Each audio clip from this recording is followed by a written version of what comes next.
출애굽기 20장 8절에서 12절까지만 봉독하겠습니다.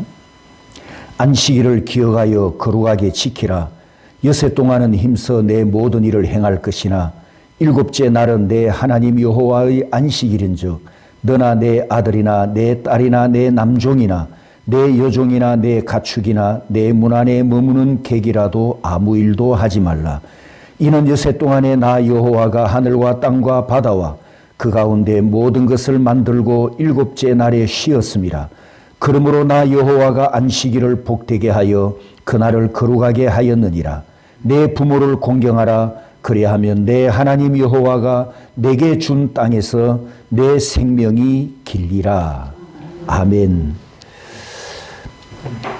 설교 준비는 13절 여섯 번째 계명까지 했는데 아무래도 다 하면 시간이 길 것 같아서 오늘 5계명 부모를 공경하라 여기까지만 말씀을 드리려고 합니다. 출애굽기 강의를 하다가 20장에 와서 우리가 10계명을 만났습니다. 10계명에 대한 말씀은 이미 수요일 날 소요리 문답 강의 때 아주 길게 또 자세하게 말씀을 드렸고 또 소책자로 만들어서 나누어 드리지만 수요일 예배 참석 안 하는 분들 중에서 제가 톡으로 설교를 올려드리는데 이걸 도대체 몇 분이 볼까? 목사지만 좀 의심을 하고 있거든요. 그래서 아마 다 안 보는 분들이 많을 것 같아서 지금 주일 오후 시간에 출애굽기를 10계명을 만났기 때문에 다시 한 번 더 중요한 부분만 반복해서 여러분에게 말씀을 드리고 있습니다. 그리고 적용 부분에 우리 삶 속에서 이 계명을 가지고 어떻게 적용을 해야 되는가, 이런 적용을 제가 말씀드릴 때 그 적용에서 어떤 원칙을 확인하게 되는가, 이런 삶 속의 문제가 이 계명을 가지고 이렇게 적용할 수 있는가, 그 원칙을 여러분이 잘 찾으시면 이 외에도 다양한 우리 삶 속에서 계명을 가지고 적용할 수 있는 그런 지혜를 아마 얻게 되리라 생각합니다. 자, 오늘은 20장 8절에 안식일을 기억하여 거룩하게 지키라. 이 네 번째 계명, 중요한 것만 한 번 더 반복하고 넘어가겠습니다. 일주일 중에 하루를 거룩한 날로 구별하셔서 하나님께서 우리에게 예배일로 말씀하셨습니다. 예배일과 그리고 6일 동안 열심히 노동하는 이 일하는 날과 그 관계를 이 도표를 여러 번 여러분에게 보여드렸는데요. 첫 창조가 시작된 구약시대에 아담이 여섯째 날에 지음을 받고 나서 아담의 인생에 처음으로 맞이한 하루는 최초의 안식일이었습니다. 하나님께서도 천지 창조를 마치고 쉬시는 날에 아담도 참여해서 하나님의 안식에 동참하고 그 생애 첫날을 복된 날로 예배일로 보내었습니다. 그리고 나서 둘째 날 일요일부터 금요일까지 6일 동안 노동하는 삶을 이어갔죠. 자, 이 순서에서 가장 중요한 것은 이 네 번째 계명과 우리가 관련해서 생각할 가장 중요한 것은 6일 노동을 하고 나서 안식한 것이 아니라 아담의 생애 첫날 먼저 안식하고 그리고 나가서 6일 동안 일을 했다. 이 순서를 우리가 꼭 기억해야 됩니다. 안식일에 먼저 복을 받고 안식일에 하나님과 먼저 예배로 교제하고 그리고 그 후에 이튿날부터 삶의 현장으로 나가서 노동했다는 뜻입니다. 그동안 우리가 이것을 놓친 이유가 토요일이 달력에 보면 주말 쪽에 가 있어서 이 달력만 쳐다보고 토요 안식일을 우리가 주말로 이해해 왔기 때문이었습니다. 자, 이 순서처럼 우리가 살고 있는 재창조 신약 시대도 마찬가지입니다. 우리가 살고 있는 이 시대에도 예배일이 항상 먼저 온다고 했습니다. 그 이유가 뭐죠? 자, 토요 안식일이 주일로 바뀌었는데, 일요일, 주일로 바뀌었는데도 불구하고 신약 시대 우리에게도 일주일 중에 시작하는 날이 주일, 예배일이다. 이것이 바뀌게 된 이유가 뭐라고요? 예수님이 부활하신 날이기 때문에. 그래서 부활하셔서 사망을 이기시고 우리를 죄에서 구원하시고 영원한 생명, 영원한 안식에 참여하는 은혜를 우리에게 주셨지 않습니까? 그날이 바로 오늘 우리가 하나님 앞에 예배드리는 주님의 날, 주일이 되었습니다. 고린도전서 16장 2절과 사도행전 20장 7절에 보면 매주 첫날에 주일, 매주 첫날에 그 주간의 첫날에 이렇게 신약교회가 예수님이 부활하신 날에 토요 안식일처럼 예배일로 지키는 날짜 변경이 자연스럽게 이렇게 변경되면서 하나님 앞에 우리도 먼저 예배드리고 먼저 하나님과 함께 교통을 나누고 그리고 내일 이튿날 월요일부터 토요일까지 우리 삶의 현장으로 돌아가서 노동한다라고 하는 이 순서, 예배를 먼저 드리고 노동을 뒤에 한다. 이 순서를 우리가 꼭 기억해야 되는 것은 주말이 아니기 때문입니다. 이방인들은 주말을 쉬는 날로 이해하고 있습니다. 6일 동안 열심히 일을 했으니 마지막 날은 쉬는 날이다. 이렇게 이해하고 있지만 우리는 반대로 첫날 먼저 하나님과 함께 교통하고 하나님께 예배드리고 주일에 주신 하나님의 복을 먼저 받고 그 복을 힘입어서 6일 동안 세상에 나가서 우리 사명을 완수하고 우리 삶을 이루어가는 이런 질서로 순서로 살아간다라는 것을 꼭 기억해야 됩니다. 자, 이제 4계명을 가지고 적용을 해 볼 것인데요. 우리가 성경을 읽어 나가다가 여러분이 적용 부분에 궁금해 할 수 있는 이런 본문을 만납니다. 출애굽기 31장과 민수기 15장에 보면 주일에 나무하는 사람을 또 주일에 일한 사람을 하나님께서 죽이라. 이렇게 형벌을 명령하셨거든요. 그러면 날짜만 바뀌었지 우리는 주일을 하나님께 예배일로 지키는데 주일날 일한 사람을 신약교회도 죽여야 하는가? 이 적용 부분을 우리가 이 두 본문에서 함께 생각을 해 보려고 합니다. 민수기 15장에 보면 안식일에 땔감을 준비한 사람을 처벌한 기록이 있습니다. 자, 이 사람이 지금 땔감을 준비하는 것은 밥을 짓기 위한 땔감 준비였거든요. 그러니까 생활에서 아주 중요한 우선순위 중에 하나입니다. 먹는 문제였기 때문에. 그런데 그 땔감 준비를 안식일 날 했기 때문에 이렇게 민수기 15장에 보면 온 회중이 그를 돌을 쳐서 죽였다. 이렇게 지금 성경에 기록해 놓았습니다.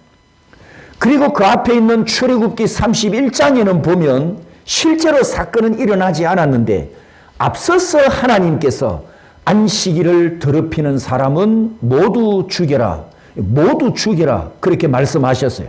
모두 한 명도 살려두지 말고 다 죽여라. 이렇게 무자비한 것처럼 하나님께서 형벌을 말씀하셨습니다. 자, 여기까지는 구약 시대입니다. 우리 관심은 지금 살고 있는 이 시대, 신약 시대입니다.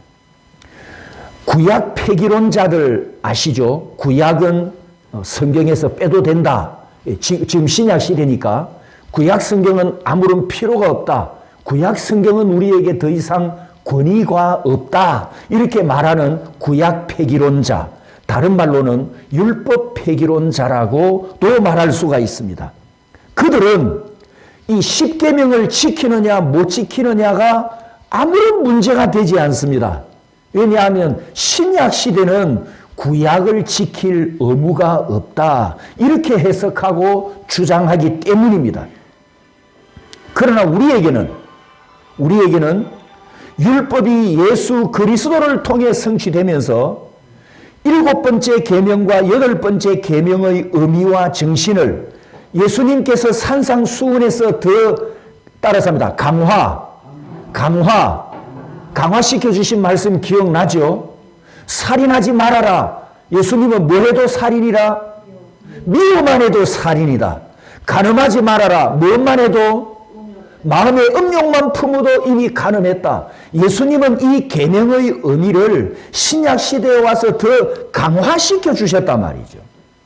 그러면서 우리에게는 하나님을 사랑하고 이웃을 내 몸같이 사랑하라, 사랑의 법으로, 사랑의 계명으로 더 강화시켜 주셨는데, 그렇다면 오늘 본문에 4번째 계명을 주일로 그대로 우리에게 가져와서 신약 성도들이 지켜야 한다면, 아까 우리 출애굽기와 민수기에 있는 말씀, 주일을 지키지 못하고 범죄한 자를 신약 교회는 어떻게 처리해야 될까요?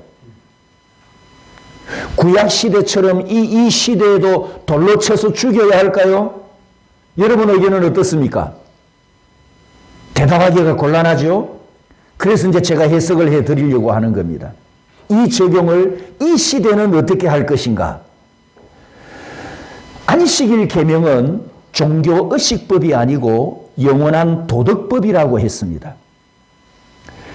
그러면 죽이는 형벌도 지금도 유효하냐라는 문제죠. 만약에 죽여야 된다면 안식일이 우리에게 안식하는 날이 될까요? 공포스러운 날이 될까요? 어느 날이 될 가능성이 더 많습니까? 그렇죠. 왜냐하면 안식일 계명을 100% 완벽하게 여러분 성수하십니까? 100%? 못하죠.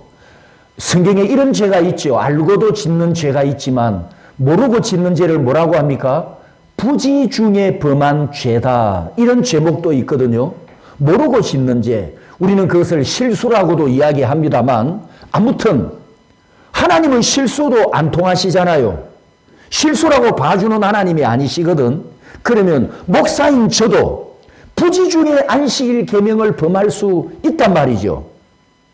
그렇다고 한다면 우리가 이 안식일을 지키기 위해서 말 한마디, 행동 하나를 언제든지 어디서든지 이걸 조심해야 되니까, 안식일이 평안의 날이 아니라 이 안식일을 거룩하게 지키기 위해서 조심스럽게 벌벌 떨면서 말하고 행동하다 보면 이게 안식일의 평안을 다 잃어버리고 말 그대로 괴로운 날, 고통스러운 주일이 될 수 있지 않겠습니까? 만약에 구약시대처럼 안식일 계명을 지금도 적용한다면 살아남을 교인이 한두 명은 있을까요? 여러분 살아남았겠습니까? 또 이렇게 무시무시한 안식일 범한 사람은 돌로 쳐라, 이 법을 지금 시대에 적용한다면 이 무시무시한 교회법을 이방인들이 알았다. 저들이 예수 믿고 구원받으러 교회로 들어오겠습니까?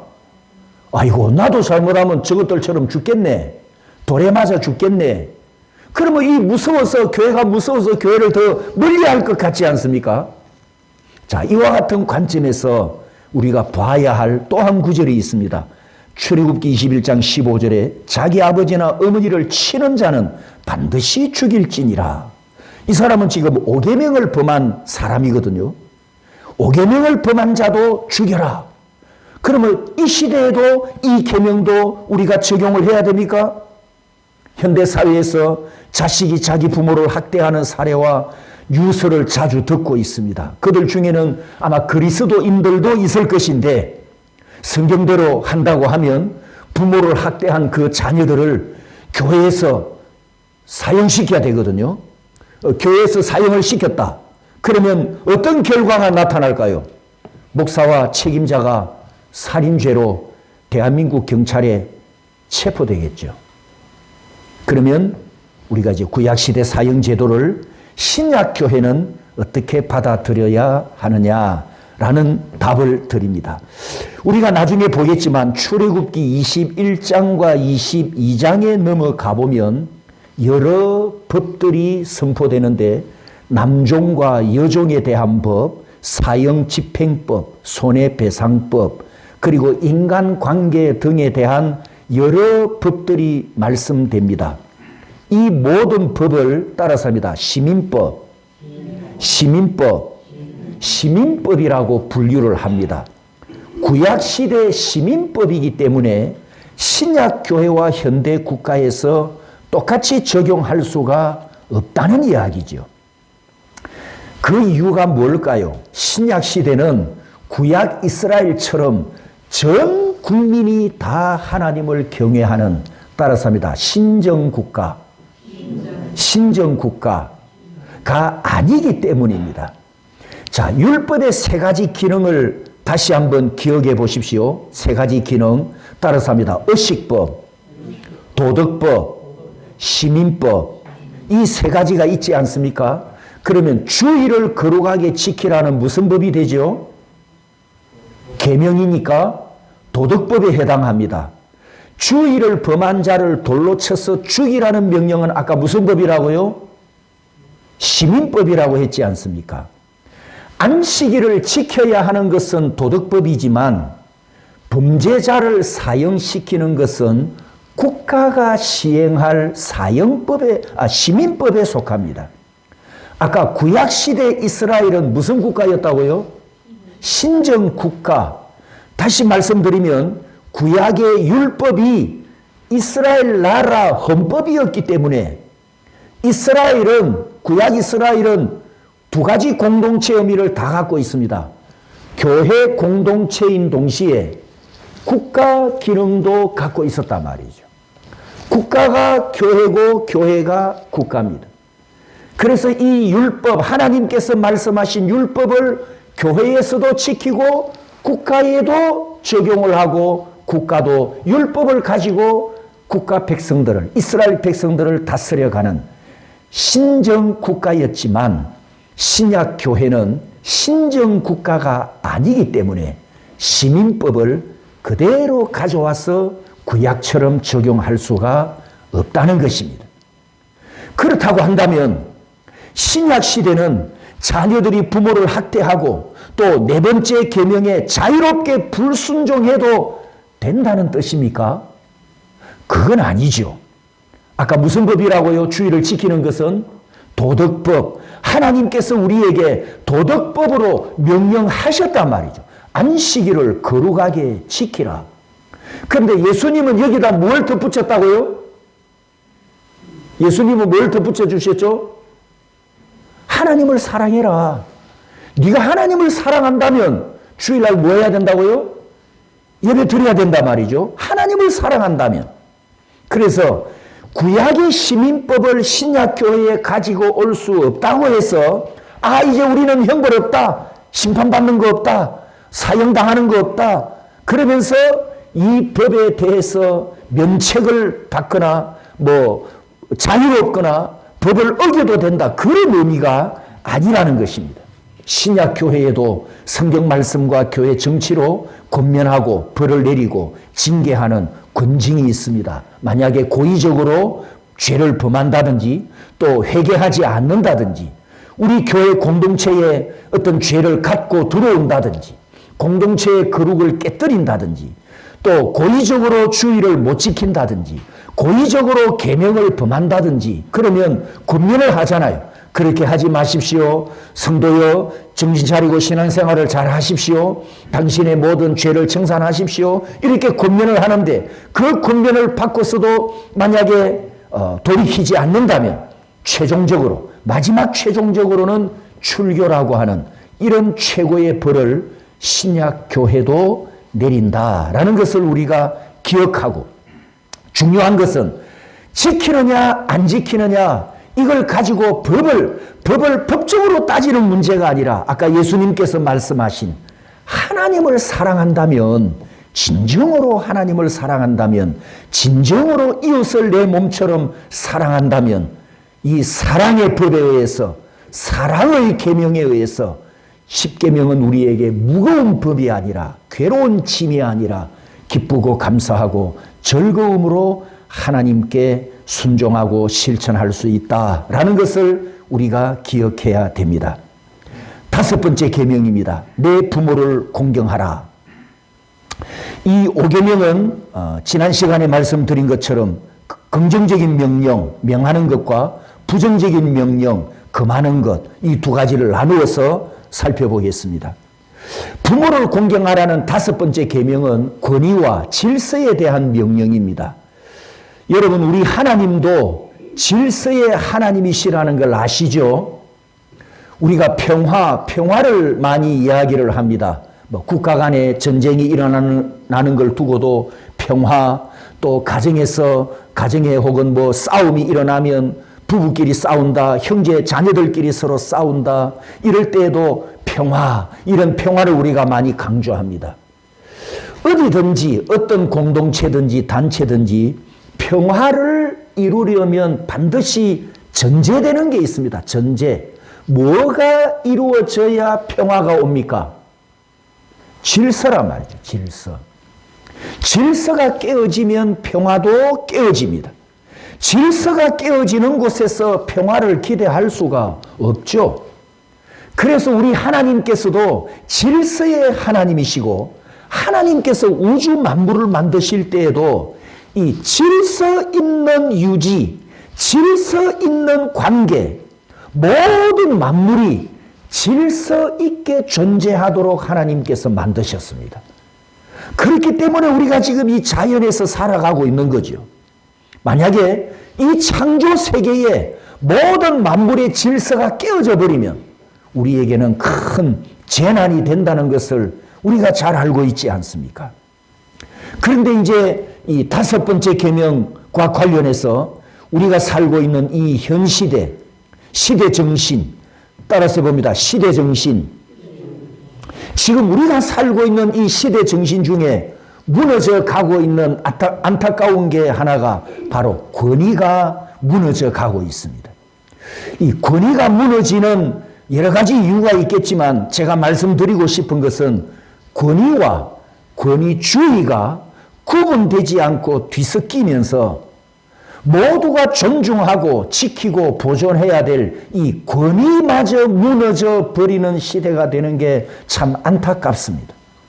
방금 제가 권위라고 말씀을 드렸는데 여러분이 들으면서 이렇게 느끼신 분 계십니까? 권위? 그것은 잘못된 것이 아닌가? 권위? 그거는 갑질이 아닌가? 이렇게 생각하는 분이 혹 있을지 모르겠습니다. 아니 이 시대에 목사님이 권위를 말씀하시다니 이 시대에 맞지 않는 건데, 김재영 형제 맞나요? 이 시대의 권위를 이야기하면 시대에 맞지 않는가요? 여러분 세대에게는? 사람마다 달라? 그런데 우리 목사님이 이 시대에 맞지도 않는 권위를 지금 두둔하고 계시네? 이렇게 생각할지 모르겠습니다만 다시 말씀드립니다. 권위와 권위주의를 구분해야 합니다. 권위는 하나님께서 세우신 질서지만 권위주의는 인간이 만든 소위 갑질이라고 할 수 있습니다. 갑질은 당연히 거부해야 될 자유도 있습니다. 하지만 권위는 5계명이기 때문에 하나님께 순종하듯 권위자에게 순종해야 합니다. 자, 이제 몇 가지 적용을 하고 마치도록 하겠습니다. 5계명 권위에 대한 적용입니다. 이 권위와 관련해서 지금 우리 시대에 우리에게 심각하게 다가오는 문제 중에 하나가 인간의 가치와 동물의 가치가 역전되는 문제가 있습니다. 여러분, 우리 대한민국도 백인 사회처럼 서서히 사람보다도 개를 보호하는 것이 우선순위가 되어 가고 있습니다. 남자보다도 개를 더 우대하는 세상이 대한민국에도 이미 지금 왔다고 해요. 저는 목사의 신앙 양심으로 선언합니다.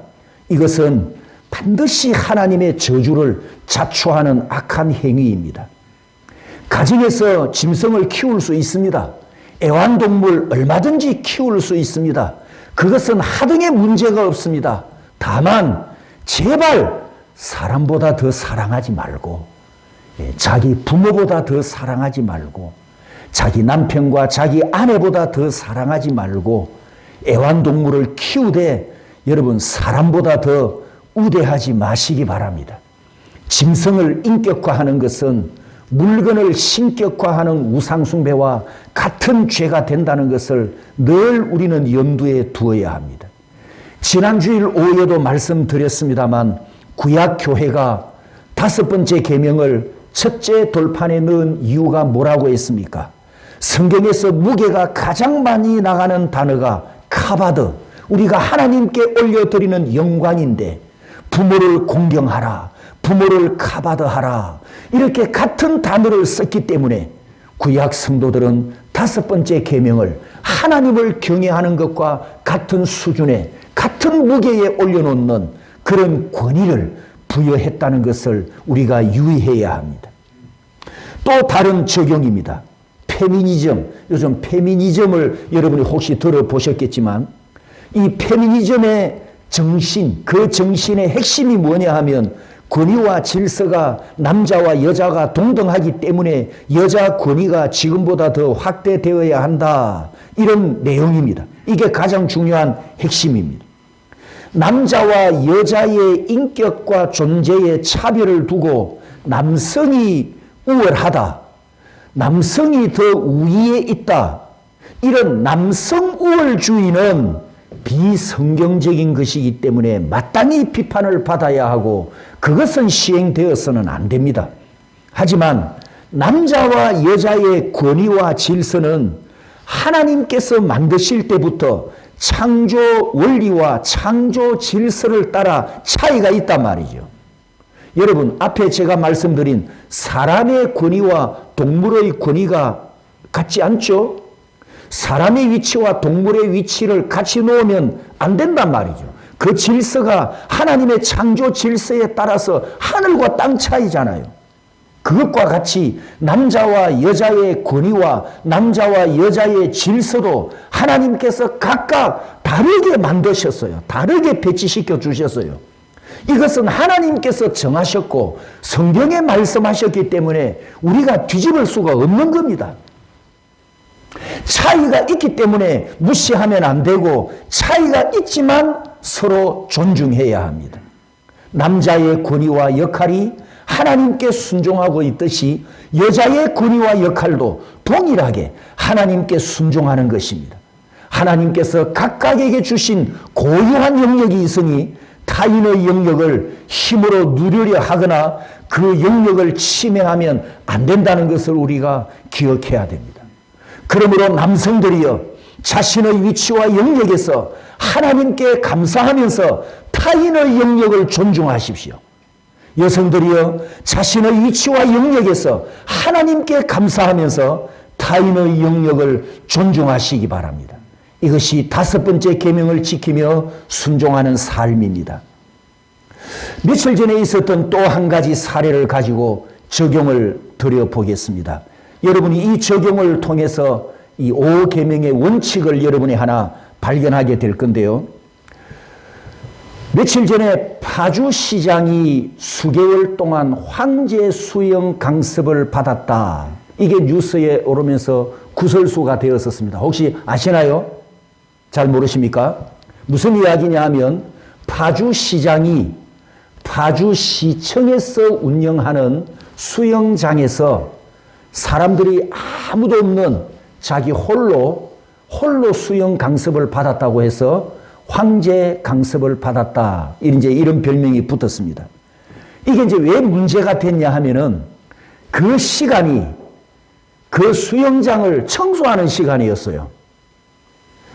그래서 청소하는 시간이기 때문에 일반인들은 아무도 입장을 못하게 되어 있습니다. 그런데 시장이 시장이라는 권한과 지위를 이용해 가지고 수영을 할 수 없는, 하지 말아야 될 그 시간에 홀로 그리고 여러 달 동안 황제 수영 강습을 받았다는 겁니다. 그 시간은 수영 강사는 쉬는 시간이고 관리인은 청소를 하는 시간이었답니다. 그러면 이 파주시장이 그 수영 강습 받은 것과 오늘 5계명, 부모를 공경하라와 어떻게 연결을 해서 우리가 적용을 할 수 있을까요? 평신도가 원리를 찾아내기가 아마 쉽지 않을 겁니다, 여러분은. 그래서 말씀을 신학적으로 훈련받은 목사 설교가 필요하잖아요. 자, 무슨 이야기냐 하면 수영 강사는 강사로서의 자기 고유 영역이 있습니다. 관리인은 관리인으로서 자기 고유 영역이 있어요. 자기 영역이 있단 말이에요. 자기 영역. 그러면 어느 누구도 그 사람의 영역을 침범하면 안 돼요. 이해되셨나요? 각자의 영역이 있는데 내가 권한이 있고 힘이 있다고 해서 그 사람의 영역을 침범하면 5계명을 범하는 원리가 되는 거예요. 그 사람의 권위를 내가 침범했단 말이에요. 그 사람의 권위를 내가 밟아버린 거예요. 내 권위를 가지고. 관리인은 그 시간에 청소를 하는 게 자기 영역입니다. 수영 강사는 쉬어야 돼요. 그러면 이 시장은 관리인이 청소도 못하게 했죠. 그리고 쉬어야 될 강사도 또 일을 시켰지 않습니까? 쉬는 시간을 빼앗아 버렸어요. 자기 때문에. 그래서 그 두 사람의 고유 영역을 침범했기 때문에 5계명을 범한 파주시장이다. 이렇게 적용할 수가 있다는 겁니다.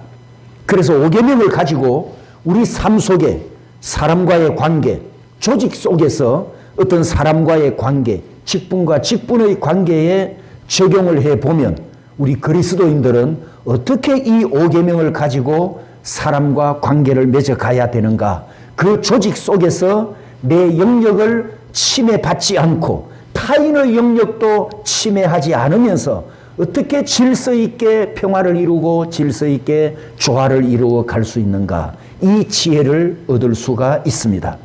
또 다른 적용의 사례입니다. 작금의 대한민국 정치는 도의가 무너지고 저질과 아수라장으로 변하면서 국민들까지 정치판을 아수라장으로 만드는 이런 일에 이 정치인들이 끌어들이고 있습니다. 저는 정치인들의 책임이 참 크다고 생각합니다. 우리 대한민국 정치판에서 5계명을 범하는 문제 중에 가장 중요한, 아주 중요한 문제 중에 하나가, 여러분 지난 문재인 정부 때 이런 일이 있었죠. 문재인 정부 때는 당시 야당입니다. 지금 여당인, 그때는 야당과 또 보수를 지지하는 국민들이 문재인 대통령 파면과 탄핵을 외쳤죠. 이제 정권이 바뀌었습니다.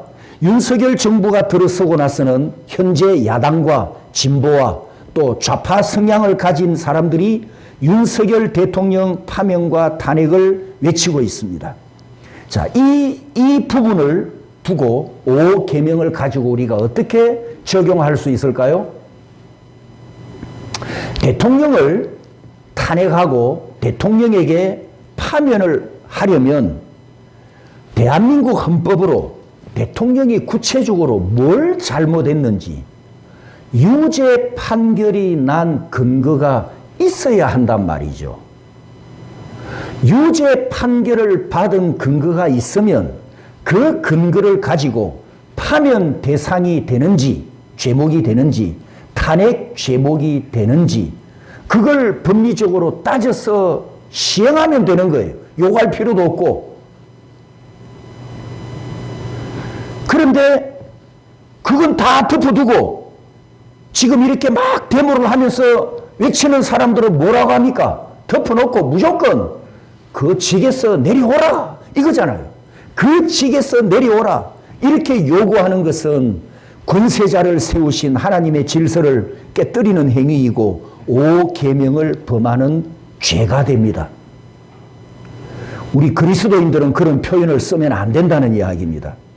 자, 이렇게 말할 수는 있습니다. 지금 윤석열 대통령을 향해서 제가 목사로서 나는 윤석열 대통령이 싫어 이렇게 표현은 할 수 있어요.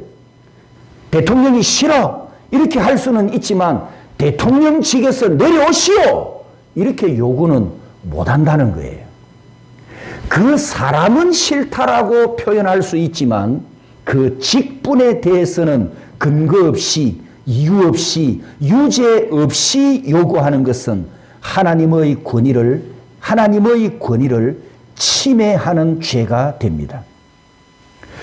오늘 우리가 이 5번째 계명에서 부모를 공경하라 이 말씀에서 부모란 나 자신보다 위에 있는 모든 사람들이 내 부모에 해당한다는 것을 기억해야 됩니다.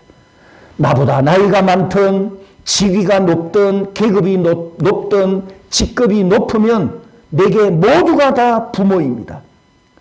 그 부모에 해당되는 권위자가 뭔가 좀 부족함이 보였을 때 가령 직장에서 직장의 상사, 과장, 사장이 좀 이렇게 뭔가 일을 잘못하는 아래 사람들에게 실수를 하든 하여튼 자질이 안 되는 자격이 안 되는 그런 사람들이 있지 않습니까? 그럼 이제 밑에 사람들이 위에 사람을 싫어하잖아요. 그 사람을 싫어할 수는 있어요. 그러나 그가 가지고 있는 직과 권위는 무시하면 안 된다는 겁니다. 왜냐하면 그 직과 권위는 하나님께서 세우신 권위이기 때문입니다. 더 놀라운 말씀을 보실래요? 자, 로마서 13장을 보겠습니다. 우리 다 같이 읽어봅니다. 각 사람은 위에 있는 권세들에게 복종하라. 권세는 하나님으로부터 나지 않음이 없나니 모든 권세는 다 하나님께서 정하신 바라. 그러므로 권세를 거스르는 자는 하나님의 명을 거스름이니 거스르는 자들은 심판을 자체하리라. 바울이 로마에 있는 그리스도인들에게 보낸 편지에서 권면하는 말입니다. 로마에 있는 성도들아, 위에 있는 권세들에게 복종하라. 이렇게 예수님의 명령을 전달하지 않습니까? 자, 그때 당시 권세들은 누구일까요? 누구겠습니까? 예? 자, 이 1절 말씀을 의역하면 이런 내용입니다. 로마 교회 성도들아, 로마 황제에게 복종하라. 로마 황제가 가진 권세는 하나님께서 정하셨고 하나님께서 세우신 황제이기 때문이라. 이렇게 지금 명령을 내렸어요. 여러분이 로마에 있는 그리스도인이라면 이 명령을 받아들이겠습니까? 받아들일 수 있습니까? 내 남편이 어제 사자밥이 되었는데, 내 형님이 어제 불에 태워 죽었는데, 내 동생이 로마 황제 핍박을 받고 순교를 당했는데, 우리 그리스도인들을 박해하고 핍박하는 이 적그리스도 역할을 하는 로마 황제에게 복종하라. 감정적으로, 심정적으로 이게 받아들여지겠습니까? 안 되죠. 그러면 왜 이렇게 말씀하셨을까요? 하나님이 모르실 리가 없는데 로마 황제가 하고 있는 악행은 적그리스도와 같고 성도들을 잡아서 순교시키는 이런 나쁜 짓을 하고 있지만, 자, 거기 단어를 보세요. 따라서 합니다. 권세라고 했잖아요. 권세, 황제 직분, 권세를 다른 말로 하면 직분. 그 황제는 아주 못되고 악하고 나쁜 놈이지만 그 황제가 가고 있는 황제의 직분, 국가가 가지고 있는 이 직분은, 기업이나 회사가 갖고 있는 이 직분은 누가 세웠다고요? 하나님께서 세웠기 때문에 그 직분은 침해하지 마라. 그 권위를 인정하고 그 권위에 복종해라. 그것을 지금 말씀하셨습니다. 그래서 2절 끝에는 더 놀라운 말씀을 하지 않습니까? 로마 황제 직분을 거스르면 하나님의 명을 거스르는 것이어서 하나님으로부터 심판을 받게 되리라. 이렇게 하나님께서 경고하셨습니다. 그러므로 성도 여러분, 다섯 번째 계명이 우리에게 가르쳐주는 하나님의 말씀은 바로 질서를 위해서 또 하나님이 세우신 권위, 그 권위자에게 순종하고 복종하고 그 권위를 인정하는 것이 하나님이 말씀으로 세우신 이 질서를 따라가는 삶이라고 했습니다. 예수님이 오셔서 또 사도 바울을 통해서 신약 성경에는 부모를 공경하는 자들에게 하나님께서 우리에게 더 큰 복을 약속하셨지 않습니까? 오늘 본문 12절 끝에도 보면 내 하나님 여호와가 내게 준 땅에서 내 생명이 길리라. 즉 부모를 공경하는 자녀들을, 권위자를 공경하는 자녀들과 후손들에게 하나님께서 생명이 길게 될 것이라고 하는 이 축복을 약속하셨습니다.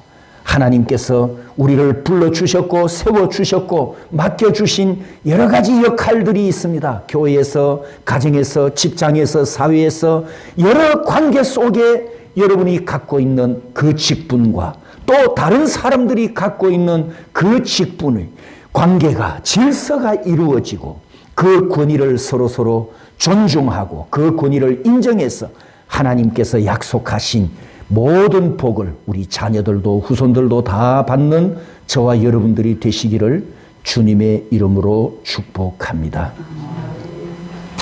이 시간 함께 통성으로 기도하겠습니다.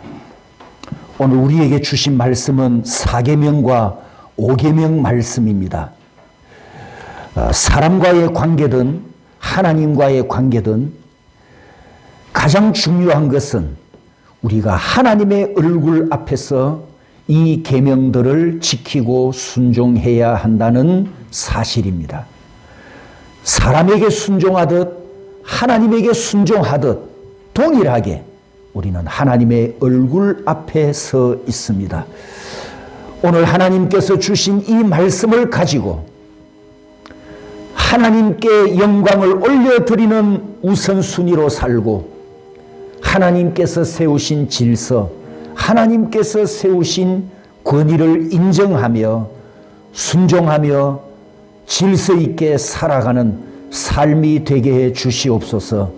내 삶 속에 하나님의 말씀대로 질서가 이루어질 때 하나님께서 약속하신 평안을 주시고 우리 자녀들과 우리 후손들도 하나님의 말씀대로 순종하여 하나님이 약속하신 모든 복을 받고 복을 누리는 복의 세대들이 되게 해 주시옵소서. 함께 동성으로 기도하겠습니다. 거룩하신 아버지 하나님 은혜를 감사합니다. 하나님께서 주신 이 생명의 말씀대로 살고 지키고 순종하여 아버지